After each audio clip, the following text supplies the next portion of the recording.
Hi guys, thanks for coming. Today is going to be the 8th training session for our Learning to Talk series. Basically, this is all focused on approaching complementary businesses, whether you're in real estate and looking for other real estate service providers to potentially exchange business with, or even just in general other retailers out there. This is a great opportunity to ultimately introduce yourself, let other people know that you're in real estate, and try to get business from them as well on the flip side.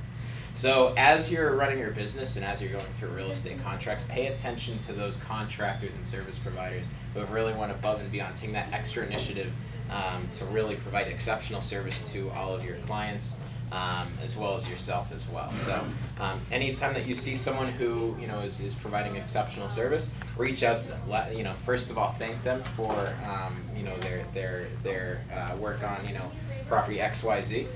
Let them know that you're interested in working with them in the future, and ultimately take note and try to basically exchange numbers and say, hey, you give me business and I'll give you some more business down the road.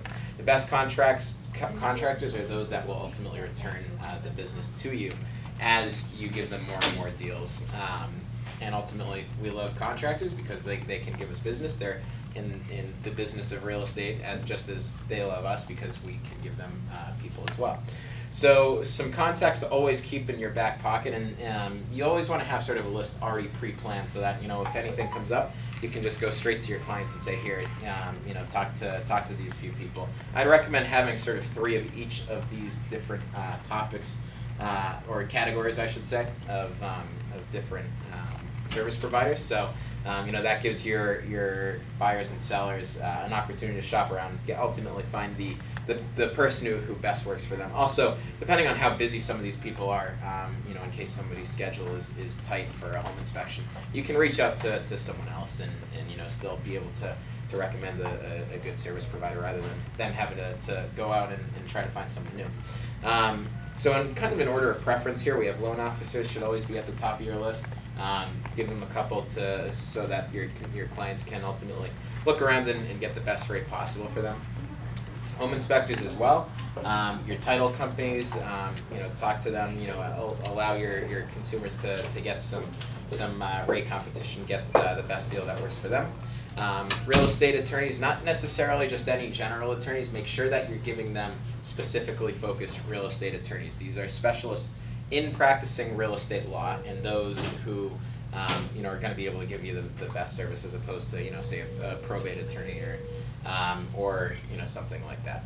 Property managers as well, when you're dealing with rental properties or investors, always be able to have someone who can say is reputable in that particular area of the property, and is willing to take on another property if you were to add it to the portfolio. Lead paint inspectors for those homes built before 1978 when they do come up and your clients have children. Someone to always be able to refer. Pest inspectors. As you're going through properties, you may see signs of a pest infestation. You might even see a mouse lying around or a dead cockroach or something. Make sure you have a few people already in place ready to reach out and ultimately give to your clients. And why should you stop at real estate providers? There's so many businesses out there of people working directly with consumers. Okay, any retailer or person in contact with consumers can certainly be a potential source for business down the road. So if you're a constant shopper at the local Quickie Mart, ask if you can put cards out on the counter there. If you love to go to a gym and they know you by your first name, go talk with them. See if they'll, in addition to, where they have business cards, see if they have like a board or wall where you could, put a couple of yours up as well.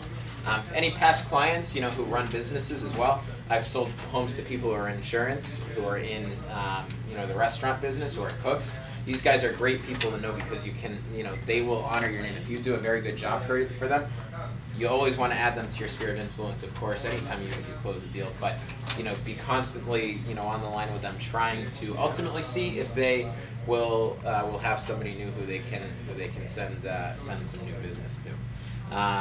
Also, family and friends with businesses, of course. Basically anyone like I said, anyone who is in touch with consumers, this is a great opportunity for you to get in touch.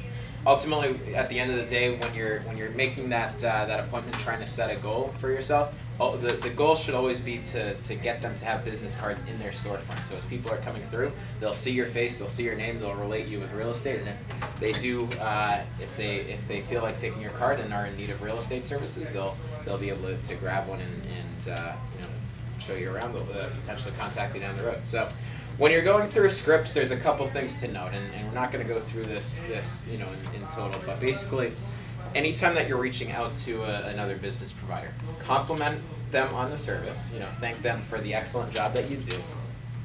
Let them know that you, for like common retailers, you build a rapport by saying, hey, I've been coming to your restaurant for over 15 years. I love the chicken parm, my favorite dish. I love going there with my family and all that. So once you've sort of established that groundwork with the business owner, then you can sort of go into the referral bit. Hey, I'm trying to expand my business through business referrals.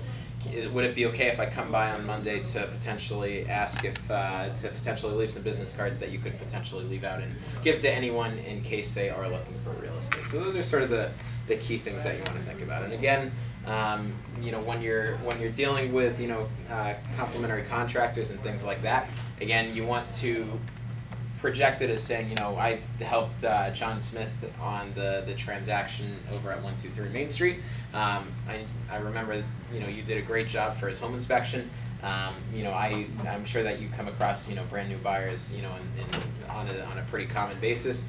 Anytime that, you come across someone looking in this particular area, I'd love for you to potentially give them my name, and, we'd be able to start working together and ultimately helping them find a home of their dreams.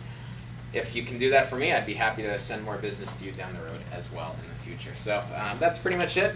Thanks for listening, and good luck with getting those businesses.